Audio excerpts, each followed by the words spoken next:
Welcome back, everyone. Today's my deadlift and bench video, and as you remember from last week, if you watched it, it's my three rep max week, and I did not feel good today on deadlifts. It was just like a horrible day because my deadlifts had been flying off the ground the last 2 weeks, and I don't know, today it looks good. I mean, now I see it looks pretty good, but it didn't feel good at all. I need to probably stop warming up with the mat. Sometimes I like a little too much of a challenge, and that could be one thing. I don't know, but I was proud of what I was able to do, but I didn't perform that great. And this should be the three rep. Yeah, it's the 402 right here. 402.5 for three. And that rep felt kind of iffy. My first rep is always iffy on deadlifts. And then the second one and third one, believe it or not, it may look like RPE 12 for the whole three reps, but the second and third were really easy, especially the third. Like, I always feel like I just get easy. The reps get easier and easier as I go on deadlifts. That's just the way I am. I don't know. It's weird, even if it doesn't look easy.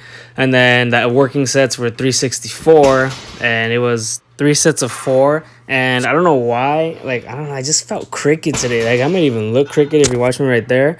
I don't know. This should have felt easy compared to like the weeks before, or maybe just the weeks before. Just happened to feel good, but I felt so crooked today. Like, I don't even know if if that has ever happened to anyone on a deadlift day. But it's never even happened to me, and I just didn't. I don't know though. Since 155 was the first warm up I did, the 5 reps, and it wasn't moving today. It was an awkward day, but usually my deadlifts are like no, that's not, my squats are my best lift, but deadlifts I usually dominate on those most of the time, and not bench. But today, thank God, after this my bench flew, which is good news. My bench has always been my weakest lift, but if you've been keeping up, you can see that my bench has gotten a lot stronger. If you follow me on Instagram, you'll see that it's gotten a lot stronger since my old account that I don't even use anymore. It has started acting up, and from when I first started posting on this account on my Instagram, that's pretty much all I've been doing on Instagram is posting. And like, before, when I would bench, it'd be like I'd have trouble like not keeping the bar to like not bounce on my chest. It would always do like a little awkward bounce, and like the coach I had at the time was like, "Oh, you're like, that's not gonna help when you're competing. If it bounces, it doesn't count," and that's true. And I didn't feel it bounce, but on the videos I always see it bouncing.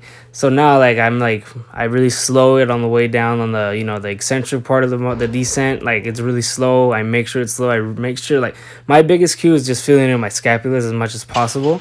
And that helps me a lot because like my scapulas feel like the rebound, like a slingshot from protracting them and retracting them helps it feel like a slingshot on the way up, and it really helps a lot. And of course, my leg drive, I like to go flat foot.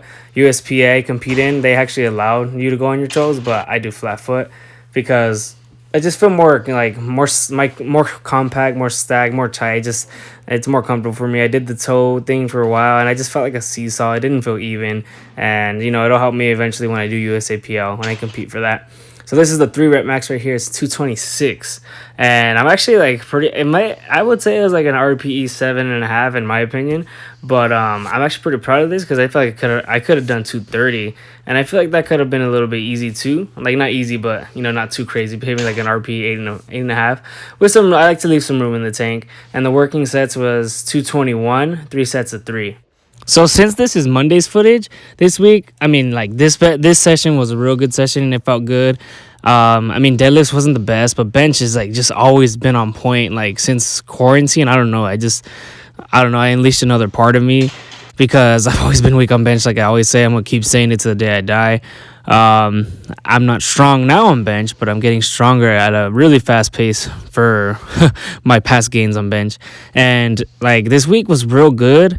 It's now this is Friday now that I'm recording this, but Monday, this whole week pretty good, except for just deadlifts, which just fell off. But my bench and squats, like, honestly, the numbers are out of this world, and it's honestly, it feels so easy. Like, today I did squats and bench, and I'm gonna post that video later this week. But honestly, like, it was just way too easy, and that's a really good sign because I'm not doing any balls to the walls like as of late, or not planning on to anytime soon.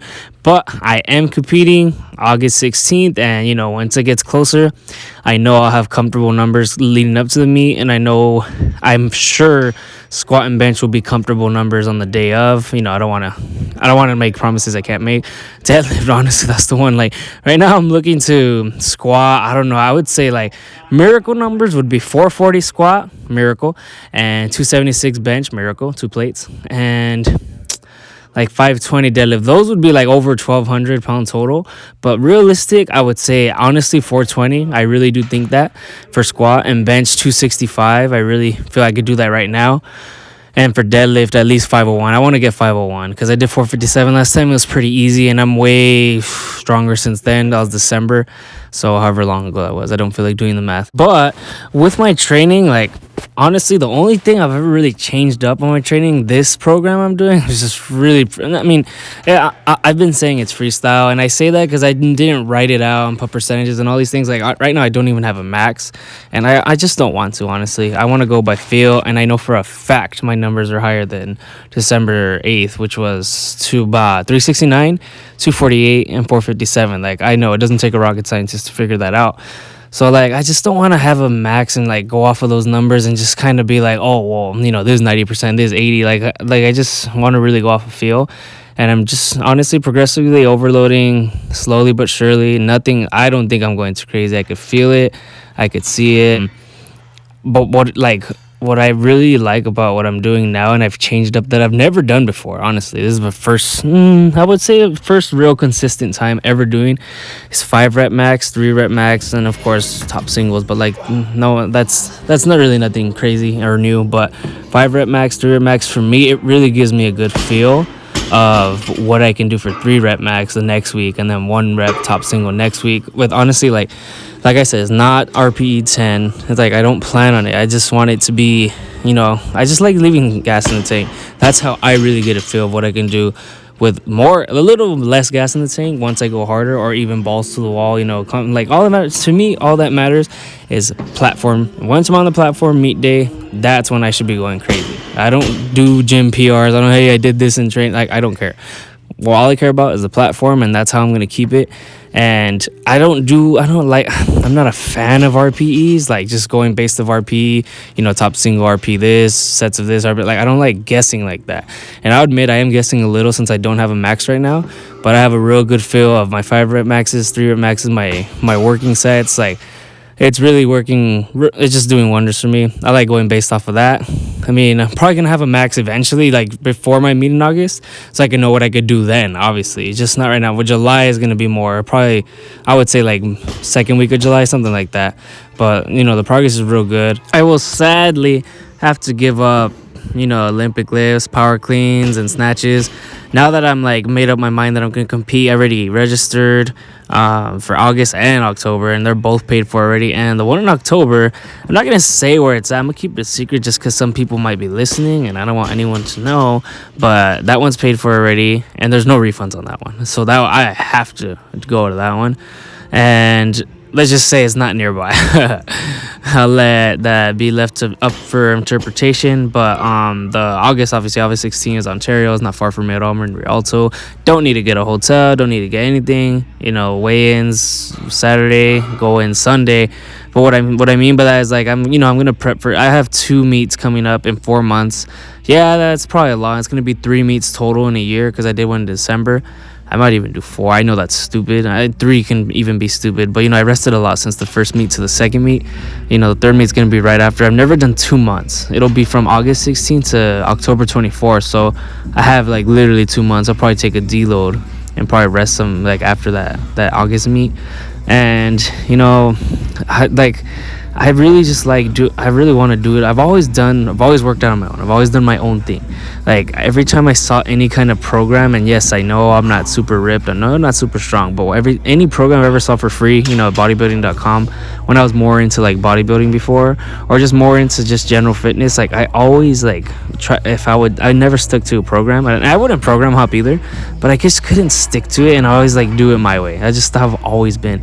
So it's just like a little OCD thing, you know. I have to be in control with this, and I'm not even like an obsessive controlling kind of person, but I don't know, I just with this, you know, I just feel like it's my body, and I really like to be in control, and I really know my body. And of course, having a coach is amazing. I've done it. I am a fan of it. I like it, but I just kind of like, you know, kind of want to do it on my own right now. That's all there is to it. No offense to any coach I've had. I've only had one.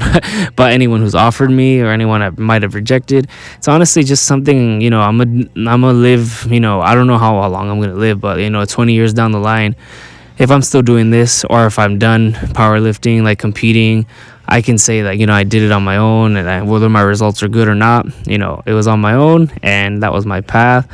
I just, that's not to say I'm never gonna have a coach ever again, but for right now, I just want to do it on my own. I like the way it's going, honestly, and I'm not. I mean, no one in their right mind is original with programming. It's a fact. I don't care what anyone says.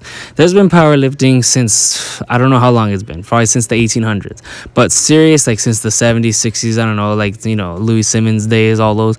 So people have been programming for years. Nobody is an OG with programming. Someone who goes to the gym at 4 a.m. said that. He's right, like 100%. Like we all get it from somewhere, something. So it's all taken from different ideas. So I just don't right now financially.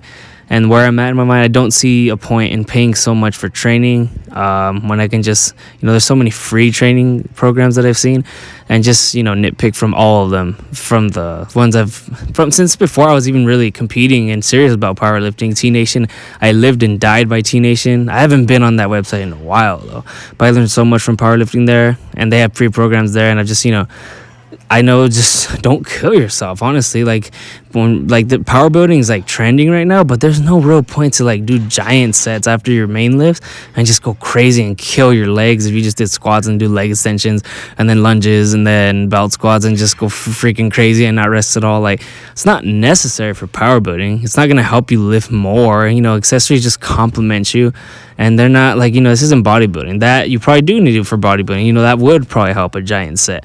But I'm not bodybuilding, I powerlift because I cannot diet.